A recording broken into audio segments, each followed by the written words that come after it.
네, 이번에는 그 10장 연력학 법칙, 제가 이제 기초물리 파트 1이라고 하는 것이 역학, 유체역학, 그리고 연력학 이렇게 하기로 했는데 이제 마지막 시간이 될 것 같습니다. 이번 시간에는 연력학 제2법칙에 대해서 공부를 하도록 하겠습니다.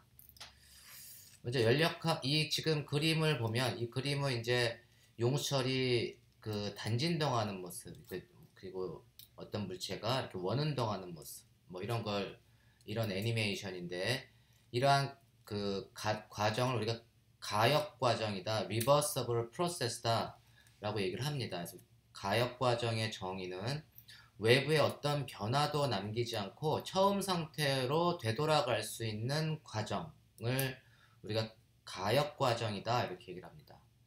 반면에 비가역 과정, 가역 과정이 아닌 비가역 과정을 영어로는 irreversible라고 하는데, 우리가 이제 시간의 화살이죠. 시간이 우리 거꾸로 가지 않잖아요. 항상 한 방향으로만 가듯이 한쪽 방향으로는 저절로 일어나지만 반대 방향으로는 저절로 일어나지 않는 과정을 비가역 과정이다 이렇게 얘기를 합니다. 예를 들면 우리가 더운 물하고 찬물을 이렇게 섞어 놓으면 열이 더운 물에서 찬물로 이동을 하지 찬물에서 더운 물로는 이동을 하지 않죠.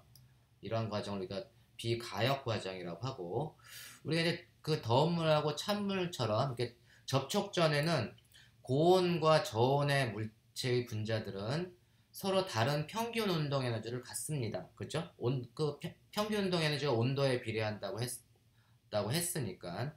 그래서 우리가 이제 그런 걸 구별해 줄 수 있는 게 온도입니다. 그래서 이러한 상태로 우리가 질서 있는 상태라고 하는데, 이 두 놈을 접촉시켜 놓으면 고온하고 저온의 물체가 열 평형 상태에 이른다. 같은 온도가 되고, 이러한 경우 두 물체의 모든 분자들이 평균 운동 에너지는 같아져 가지고 분자의 운동 상태를 이렇게 구분할 수가 없게 됩니다. 다 동일한 상태가 되는 거죠. 이러한 상태를 우리가 무질서한 상태다. 그래서 어떤 물체들이 열평형 상태에 도달을 하면 우리가 이제 무질서한 상태로, 질서 있는 상태에서 무질서한 상태로 이렇게 변환이 된다라는 걸 알 수가 있습니다. 그리고 이러한 거를 우리가 연력학 제2법칙이라고 하는데, 이제 1865년에 클라우지우스가 자연계의 모든 현상은 엔트로피가 증가하는 방향으로만 일어난다. 이제 비가역 과정을 얘기합니다. 한 방향으로 일어나는데, 그 한 방향으로 일어나는 게 이게 이렇게 더운 물하고 찬물을 섞으면 열평형 상태로 이렇게 되듯이, 이렇게 되는 상태로 우리가 무질서한 상태로 가고 있고, 그러한 상태를 우리가 엔트로피가 증가한다 이렇게 얘기를 합니다. 그래서 자연계의 모든 현상은 엔트로피가 증가하는 방향으로 일어난다라고 하는 게 연력학 제2법칙이고, 이때 우리가 이제 자연 현상에서 무질서도를 나타내는 양을 엔트로피라고 합니다. 엔트로피라고 합니다. 그래서 엔트로피라고 하는 걸 우리가 이제 그 무질서도다, 보통 한마디로 얘기하면 그냥 무질서도다 이렇게 얘기를 하는데, 엔트로피를 정량적으로 측정하는 방법이 있습니다. 엔트로피도 하나의 물리량인데, 우리가 이제 등원 과정에서 보면, 등원 과정에서 그 어떤 시스템이 열을 받으면, 이제 열을 받아서 이제 그 시스템이 일을 하게 되는데, 이때 델타 Q라만큼의 열이 들어올 때 엔트로피는 T분의 델타 Q, 델타 Q에 비례하는 것만큼 엔트로피가 변화한다 이렇게 얘기를 합니다. 보통 우리가 어떤 그 기체의 처음 상태에서 나중 상태로, 기체가 처음 상태 I에서 나중 상태 F로 변할 때 엔트로피의 변화량이 얼마냐 그러면, 나중 상태에서 처음 상태로 변할 때 엔트로피의 변화량은 그 처음 상태의 등원 과정에서 처음 상태에서 나중 상태로 열을 갖다가 에너지죠, 에너지 형태의 열을 처음 상태에서 나중 상태로 이렇게 적분한 값이 그 처음 상태와 나중 상태의 엔트로피의 변화량에 해당됩니다. 보통 우리가 이제 찬물과 더운 물을 섞어 놓은 경우에, 이제 더운 물에서 찬물로 한 방향으로만 이 시스템이 변하듯이, 우리가 닫힌 계에서의 비가역 과정, 한 방향으로만 가는 과정을 비과역 과정이라고 했죠. 닫힌 게의 비과역 과정에서는 항상 엔트로피가 증가를 합니다. 그래서 그것이 이제 엔트로피 연력학 제2법칙이 이런 닫힌 게의 비과역 과정에서 엔트로피가 항상 증가한다는 것이 연력학 제2법칙인데, 이러한 닫힌 게의 비과역 과정의 대표적인 예가 이제 자유 팽창이라는 게 있습니다.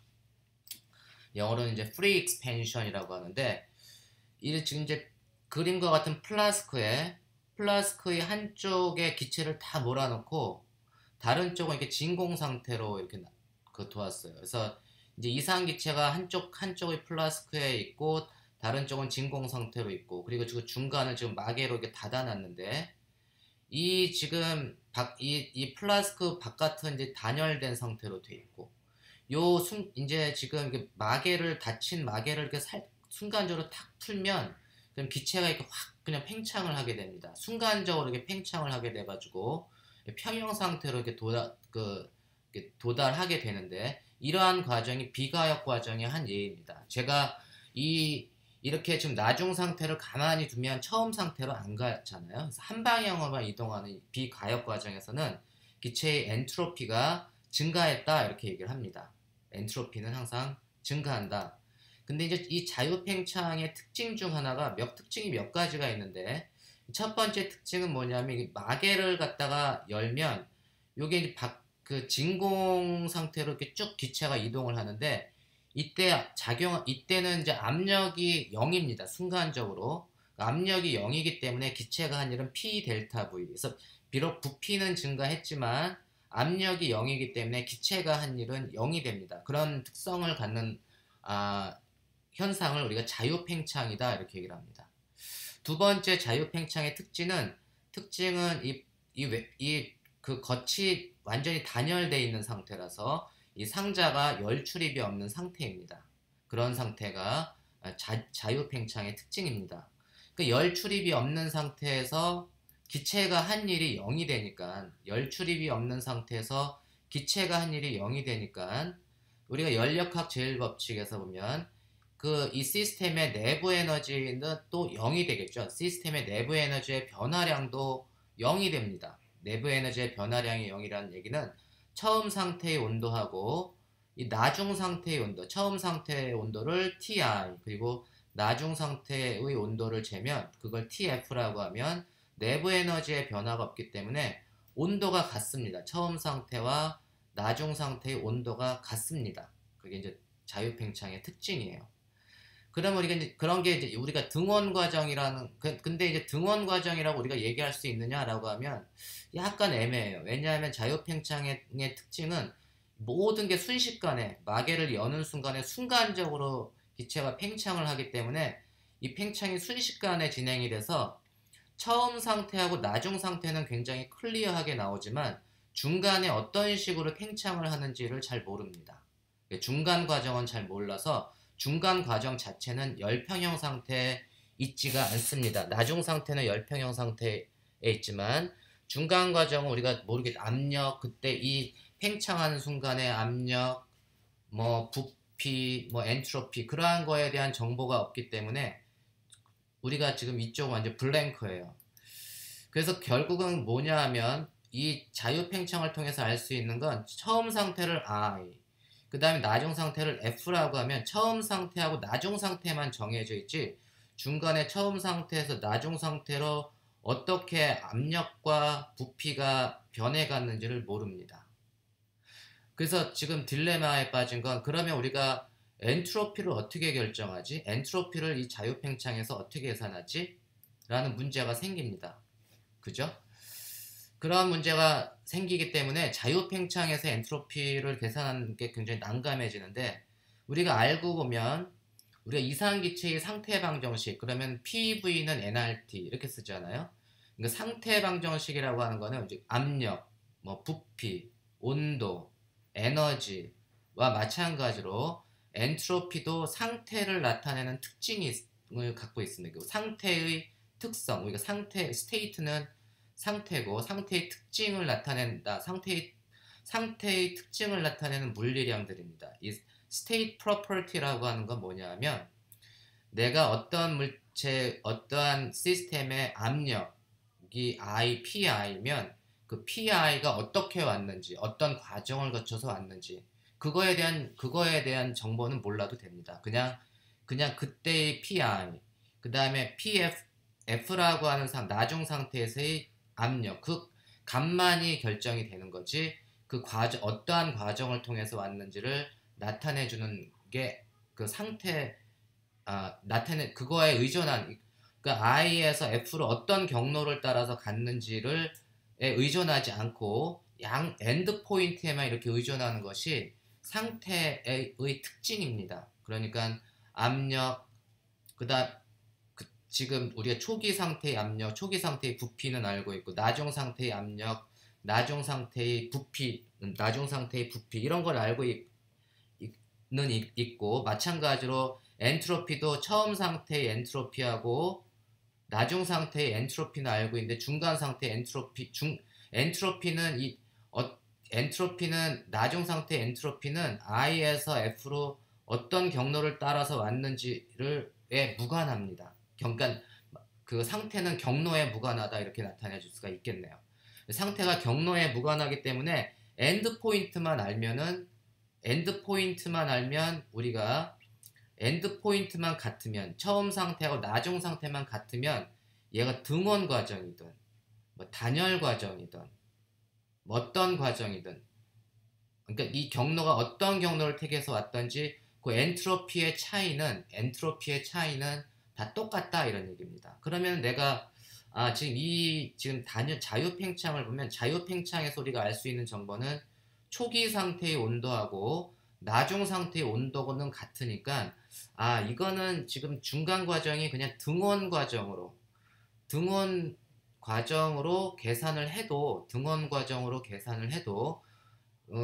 과정 자체는 이 과정 자유팽창은 등원 팽창은 아니지만, 엔트로피를 구하는 것 자체는, 엔트로피만 보면 엔트로피는 등원 과정에서의 엔트로피나 이런 자유팽창에서의 엔트로피나 같겠구나라는 걸 알 수 있습니다. 왜냐하면 엔트로피는 엔드 포인트에만 의존하기 때문에. 이해하셨나요? 그래가지고 우리가 자유팽창은 비가역 과정이고, 이 비가역 과정이고 처음 상태하고 나중 상태만 알려져 있는 상태고, 이 상태에서의 엔트로피를 계산하고 싶은데 직접 계산을 못하니까, 그거하고 처음 상태하고 나중 상태, 지금 처음 상태와 나중 상태는 온도가 같다고 했죠? 그러한 상태하고 같은 상태를 하나 만들면 우리가 등원 과정을 생각할 수가 있습니다. 그래서 가역 과정이면서 그 등원 과정을 생각을 해보면, 이렇게 지금 이제 우리가 이제 단열된 실린더에다가 기체를 채워놓고, 그 다음에 이제 이 피스톤 위쪽에 이제 모래를 올려놨어요. 모래를 올려놓은 상태에서 이제 모래알을 하나씩 천천히 빼면 기체의 부피가 서서히 증가를 하겠죠. 서서히 증가를 하는데, 그러한 과정을 우리가 거의 가역 과정, almost 가역 과정, 그걸 우리가 준가역 과정이다, 이렇게 합니다. 그래서 실제 과정들이 매우 느리게 일어나서 이 시스템이 항상 그 중간 과정이 항상 평형 상태에 있는 과정. 그러니까 모래를 빼면 기체의 부피가 증가하고, 모래를 채우면 기체의 부피가 서서히 감소하고, 근데 그러한 모든 과정이 리버서블, 증가 감소가 다 가능한 그 거꾸로도 갈 수 있는 그러한 과정을 우리가 가역 과정이라고 하는데, 이게 거의 가역 과정이다. 그래서 제가 이제 그러한 이 시스템을 에너지 레저버라고 했는데, 이게 열원이라고 합니다. 열원에 이렇게 접촉을 시켜놨어요. 그래서 항상 이 기체가 일정한 온도를 유지하게끔, 그래서 그 기체가 팽창하고 수축하는 게 항상 일정한 등원에서 팽창과 수축이 되도록, 그러한 과정을 우리가 이제 등원 과정이라고 합니다. 그래서 제가 이제 등원 팽창을 해주려면 여기 상태에서 모래알을 하나씩 천천히 빼주면 서서히 온도는 일정하게 유지가 되면서 기체가 팽창하는 과정을 만들 수 있습니다. 그러면 이 경우도 마찬가지로 이니셜 상태하고 파이널 스테이트에서의 온도는 같게 되겠죠. 그러니까 자유팽창의 경우와 같습니다. 중간 과정은 물론 다르기 때문에 이 자유팽창과 등원팽창은 완전히 다른 시스템이지만 우리의 관심사는 엔트로피만 엔트로피의 변화량만 계산을 하면 되니까 그 엔트로피의 변화량의 관점에서는 두 개가 같다 이렇게 생각하시면 됩니다. 그러면 이 경우는 이제 엔트로피를 계산하기 위해서는 압력과 온도, 열 에너지와 온도의 관계식을 알면 되는데 이제 등원 팽창할 때 열 에너지, 열량을 계산했죠. 열량 등원 팽창에서는 이 시스템이 외부로부터 열원으로부터 공급받은 열은 모두 다 1로 전환되는 거죠. 온도 변화가 없기 때문에 내부 에너지의 변화량은 0이 되고 그때 기체가 한 일은 nRT의 로그 V 초기의 부피 분의 나중 상태의 부피. 그래서 기체가 한 일이 0보다 크다고 했죠. 그러니까 이거를 우리가 알고 있으니까 그러면 이 과정 I에서부터 F까지 이동하는 동안에 엔트로피의 변화량은 어떻게 되는 거죠? 등원 과정이니까 T분의 델타 Q. 그 Q가 얼마냐면 NR N 곱하기 로그 VI분의 VF가 됩니다. 그래서 이때 엔트로피의 등원 팽창할 때 엔트로피의 변화량은 여기 이제 REV라고 한 거는 가역 과정에서의 엔트로피의 변화량. 이러한 리버서블 시스템에서의 프로세스에서의 엔트로피 변화량을 구할 수가 있고 이 닫힌 개의 비가역 과정 동안에 생긴 엔트로피의 변화량은 엔드 포인트만 같으면 이니셜과 파이널만 같으면 똑같은 I 상태와 똑같은 I와 F가 같은 상태를 갖는 임의의 가역 과정에 대한 엔트로피의 변화량과 같습니다. 그러니까 이때 비가역 자유팽창을 하는 동안의 엔트로피의 변화량은 요것과 같다는 걸 알 수가 있습니다. 그래서 엔트로피는 왜냐하면 엔트로피는 경로에 무관하고 엔드 포인트에만 의존하기 때문에 그래서 가역 과정에서의 엔트로피의 변화량과 비가역 과정에서의 엔트로피의 변화량은 이니셜 스테이트하고 파이널 스테이트가 같기만 하면 같다. 그래서 그 값이 nr 곱하기 로그 VI분의 V 파이널이다 라는 걸 우리가 알 수가 있습니다. 지금 여러분들 이해하시겠죠? 그럼 근데 궁금한 거는 제가 팽창만 얘기했는데 거꾸로 얘가 만약에 압축되는 과정을 보면 그러면은 팽창할 때는 엔트로피가 증가한다고 했으니까 압축하면 엔트로피가 감소하는 거 아니에요? 기체의 엔트로피가 감소하는 거 아닙니까? 맞습니다. 이게 기체가 모래를 채우면서 등원 압축을 하게 되면 이때는 이제 어떻게 되는 거죠? 기체가 외부에서 열을 공급받은 게 아니고 기체가 외부로 열을 내는 과정이죠. 열을 주는 과정이니까 엔트로피가 당연히 감소합니다. 그런데 엔트로피가 감소를 하지만 이 경우는 닫힌 개가 아닙니다. 닫힌 개가 아니기 때문에 이 경우는 열이 방출이 되는 과정이지만 닫힌 개로 만들게 되면 실린더 안의 요 기체하고 에너지 저장소, 열원을 모두 고려를 할 때에만 에너지가 보존되는 시스템입니다. 그래서 그때가 비로소 닫힌 개가 되고 이렇게 기체와 열원까지 다 고려한 이러한 시스템, 닫힌 클로즈된 시스템을 고려를 할 경우에는 기체가 잃어버린 엔트로피, 가역 압축되는 동안에 기체가 잃어버린 엔트로피, 기체의 엔트로피 감소량은 뭐냐면 기체의 엔트로피가 감소했다는 얘기는 어디로 갔다는 얘기죠? 그게 또 어디로 갔냐면 이 열원의 엔트로피가 증가하는 데 다 쓰였습니다. 그래서 기체의 엔트로피는 이제 열 에너지, 열량을 절대값을 써서 이 값 자체는 양의 값이고 열 에너지, 열량의 감소는 기체의 열량의 감소는 어디로 다 갔냐면 열원으로 다 전달했다 이런 얘기입니다. 그래서 기체의 엔트로피 감소량이 이 열원, 레저버의 엔트로피 증가량으로 다 변환됐기 때문에 전체 엔트로피는 기체의 엔트로피 변화량 더하기 열원의 엔트로피 변화량. 닫힌 시스템에서의 그 엔트로피 변화량은 실제적으로는 0입니다. 이해하셨나요?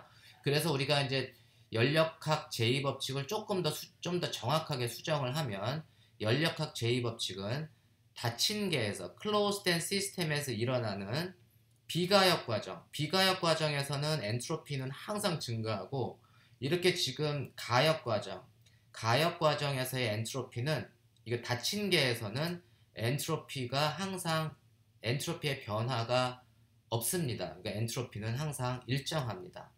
따라서 우리가 이제 전체 닫힌 계에서는 우리가 가역 과정이 일어날 수도 있고 비가역 과정이 일어날 수도 있기 때문에 닫힌 계에서의 엔트로피는 항상 0보다 크거나 같다라고 얘기하시면 됩니다.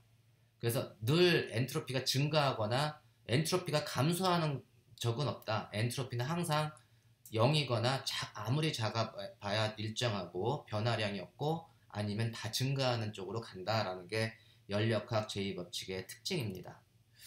그 연력학 제2법칙의 특징을 이용해서 만든 게 열기관인데, 영어로는 히트 엔진이라고 하고, 열기관은 뭐 한마디로 얘기하면 열 에너지, 외부로부터 열 에너지를 공급받아가지고 반복되는 순환 과정을 통해서 에너지의 일부를 일의 형태로 내보내는 장치를 열기관이다, 히트 엔진이다 이렇게 얘기를 하고, 예를 들면 발전소의 증기 터빈 같은 거, 그거는 이제 물을 공급받아서 이게 수증기의 형태로 열 에너지를 받아서 터빈을 돌립니다.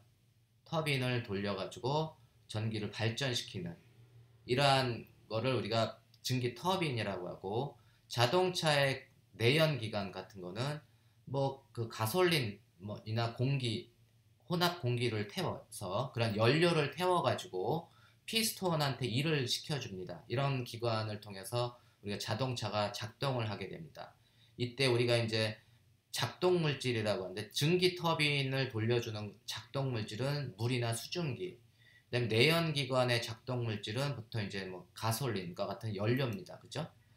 그래서 우리가 이제 보통 열기관은 그냥 하나의 그림으로 나타내지만, 고온의 열원에서 온도가 TH는 고온 열원에서 열을 공급받아가지고 QH의 열을 공급받아가지고 이 엔진이 외부에 일을 하게 됩니다. 이제 엔진이 작동 물질을 통해서 열을 공급받아서 외부에 일을 할 때의 값을 W. 그 나머지는 저온의 열원으로 열을 방출하게 됩니다.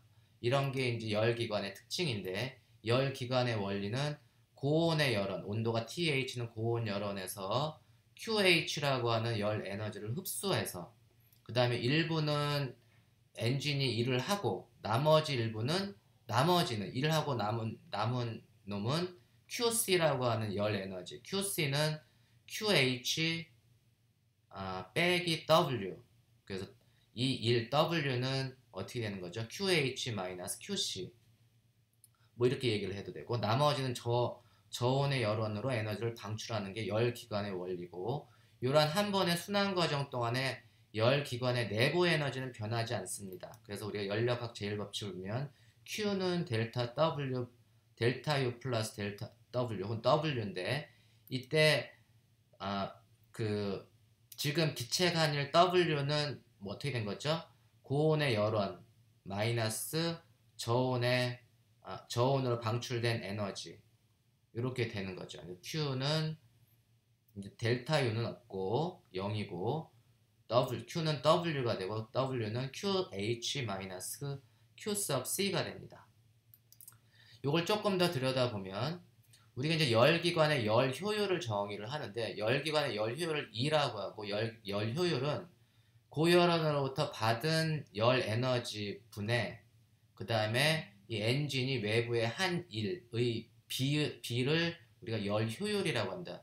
예를 들면 열을 100 정도를 받아가지고 90만큼의 일을 했다. 그럼 열 효율이 뭐 100분의 90 이렇게 나타내 주는 거죠.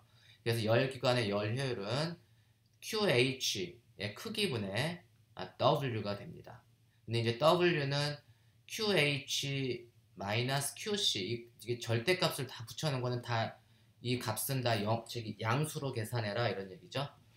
그래서 QH-QC가 돼서 얘는 1-QH분의 QC가 됩니다. 보통 열기관의 열 효율을 이제 이걸 퍼센트로 나타내주면 자동차의 기관은 엔진은 한 20%의 열 효율을 가지고 있고 디젤은 한 35에서 40 정도의 퍼센트의 열 효율을 가지고 있습니다.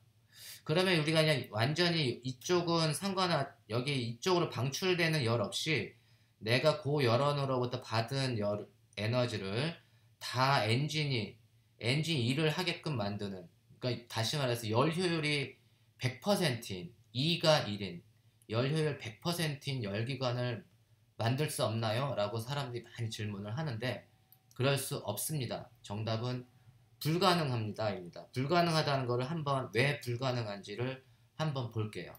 그거를 보는 게 이제 카르노 기관이라고 하는 건데, 카르노 기관을 예로 들어서 보면, 카르노 기관은 기관인데 열 효율이 최대가 되는 기관을 카르노 기관이라고 하고, 이 기관은 어떻게 만들어졌냐면 등원 과정하고 단열 과정만 쓰는 이상적인 기관입니다.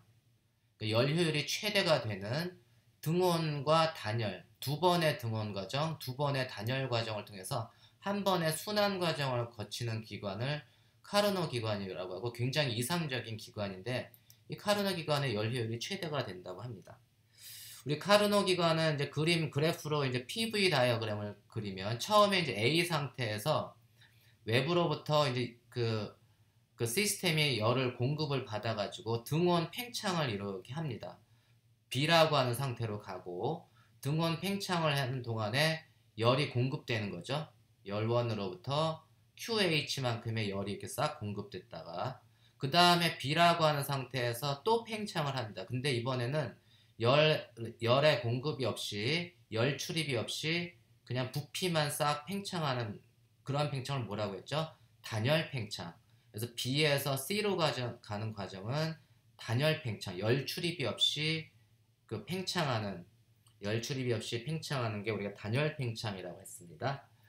그리고는 다시 이제 온도가 내려가면서 이제 등원 팽창을 한 후에 다시 이제 압축을 시키는데 일정한 온도로 압축을 시킵니다. 등원 압축, 그걸 이제 등원 압축. 그래서 기체가 등원 팽창하는 동안에는 열이 들어오는 거고 기체가 등원 압축이 되는 동안에는 열이 바깥으로 빠져나가는 거죠. 열원으로 바깥으로 QC만큼 빠져나갑니다. 그죠? 그 다음에 그 빠져나가고 나서 D라고 하는 상태에서 다시 원래 처음 상태로 돌아가는데 이제 한 번의 순환 과정을 통해서 돌아가는데 그 다음 과정은 단열 압축이 됩니다. 열의 출입이 없이. 그래서 두 번의 등원 과정과 이 두 번의 단열 과정을 통해서 두 번의 그런 순환 과정을 겪는 기관을 우리가 카르노 기관이다 라고 얘기를 합니다. 그래서 카르노 기관이 어떤 기관인지 대략적으로 이해하셨죠? 그래서 이 단열 압축하는 기관에는 동안에는 열 출입이 없고 등원 팽창과 압축하는 기관에 열의 출입이 생깁니다.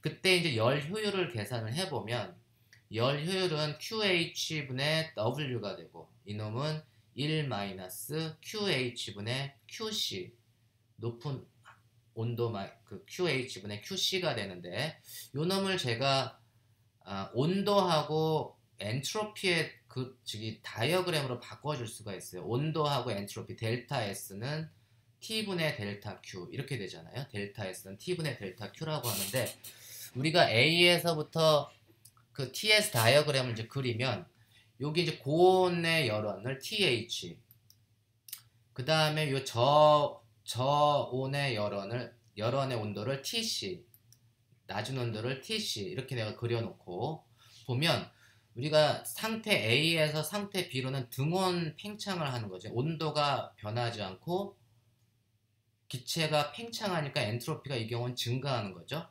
그래서 A에서 B로 가는 동안에는 엔트로피가 증가를 한다고 했습니다. 기체가 부피가 팽창하니까. 그 다음에 B에서 C로 갈 때는 단열 팽창을 한다고 했죠. 기체의 부피가 팽창을 하지만 엔트로피의 관점에서 보면 델타 Q 열 출입이 없기 때문에 이때 B에서 C로 단열 팽창은 엔트로피의 변화가 있다 없다. 엔트로피의 변화가 없습니다. 그죠? 이때 그러니까 A에서 B로 등원 팽창은 엔트로피가 증가하는 과정이고 열을 공급받아 가지고 엔트로피가 증가하는 과정이지만 B에서 C로 가는 단열 팽창은 열의 출입이 없기 때문에 엔트로피의 변화가 없습니다. 대신에 단열 팽창하면서 온도는 낮아졌죠. 그죠? 그 다음에 이 C에서 D로 가는 과정은 단열 압축 과정이죠. 단열 압축 과정에서는 열을 공급받는 게 아니고 열을 공급받는 게 아니라 열을 외부로 방출하는 거죠. 외부로 방출하면 엔트로피가 어떻게 된다? 감소한다. 엔트로피가 감소하는 거죠. 등원 압축 과정에서는 엔트로피가 이렇게 감소를 하게 됩니다. 엔트로피가 감소를 하는 이유는 열을 방출하기 때문에. 그래서 이때는 델타 S는 네거티브가 되고 그 이유는 열을 방출하기 때문에. 그 다음에 이제 D에서부터 A로 가는 동안에는 다시 단열 과정이죠. 단열 팽창, 단열 압축 과정이니까 단열 압축 과정에서는 온도가 증가하지만 엔트로피의 변화는 없다라는 걸 우리가 알 수가 있습니다. 이해하셨죠? 그러면 이 과정에서 카르노의 순환 과정에서 보면 두 번의 등원 과정, 두 번의 등원 과정, 두 번의 단열 과정을 통해서 우리가 엔트로피의 변화량을 볼 수가 있는데, 그러면 이제 처음에 A에서 B로 이동하는 동안의 엔트로피의 증가량과 그 두 번째 C에서 D로 가는 동안의 엔트로피의 감소량을 계산을 해보면 엔트로피의 증가량은 T분의 Q, TH분의 QH가 될 테고, 그다음에 엔트로피의 감소량은 TC분의 QC가 됨을 알 수가 있습니다. 그런데 이제 전체 엔트로피는 0이 된다고 했는데 왜 0이 되는 거죠? 전체 엔트로피의 변화가 한 번의 순환 과정을 겪은 거죠. 그러니까 처음 상태도 A이고 나중 상태도 A잖아요. 그 얘기는 뭐죠? 엔트로피는 엔드 포인트에만 의존한다고 했잖아요. 처음 상태하고 나중 상태의 차이인데 어쨌거나 한 바퀴 돌고 제자리로 왔으니까 처음 상태하고 나중 상태는 같은 상태니까 그동안의 가역 과정에서 엔트로피 변화량은 없습니다. 이해하셨죠? 그렇기 때문에 엔트로피 변화량이 0이 되는 거고, 그래서 얘는 TH분의 QH는 TC분의 QC니까 얘를 온도를 그 열 효율을 온도의 그 온도의 비례 관계식 온도의 비로 나타낼 수도 있지만 열 에너지의 비로 나타낼 수도 있지만 온도의 관계식으로 나타내 줄 수가 있어요. QH분의 QC는 TH분의 TC임을 알 수가 있습니다. 그죠? 그러면 우리가 이제 이 카르노 기관의 열 효율은 1-QH분의 QC 또는 1-TH분의 TC인데 우리가 TH하고 TC를 각 0으로 만들어줘야지 열 효율이 100%가 되는 거죠. 0으로 만들어주면 어떻게 0으로 만들어줘야 되나요? TH는 무한대로 가야 되고 TC는 거의 0으로 가야 되고 이렇게 만들어줘야 되죠. 고열원의 그 온도는 무한대, 저열원의 온도는 0으로 이렇게 만들어줄 수 있는 열기관은 없습니다. 그래서 이놈은 항상 열 효율은 1보다 작을 수밖에 없습니다. 그러니까 얘를 0으로 만들어줄 수 있는 방법이 없기 때문에 우리가 열 효율이 100%인 열기관을 만들 수가 없습니다. 그거는 뭐냐 하면 그래서 우리가 보통 이게 열역학 제1법칙이 아니고 열역학 제2법칙이 되겠죠. 열역학 제2법칙은 다른 말로 얘기하면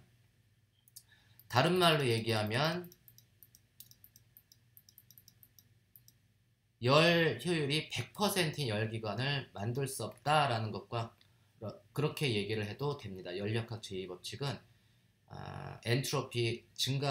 엔트로피가 증가한다라는 걸로 우리가 얘기를 할 수도 있고 열기관의 열 효율로도 우리가 그 얘기를 할 수가 있습니다. 이 모든 게 다 열역학 제2법칙과 관계가 있습니다. 제가 그러면 이번 기초물리 파트 1은 이걸로 제가 끝내고 여러분들 이제 그 내일이 크리스마스인데 모두 그 한 해 마무리 잘 하고 모두 메리 크리스마스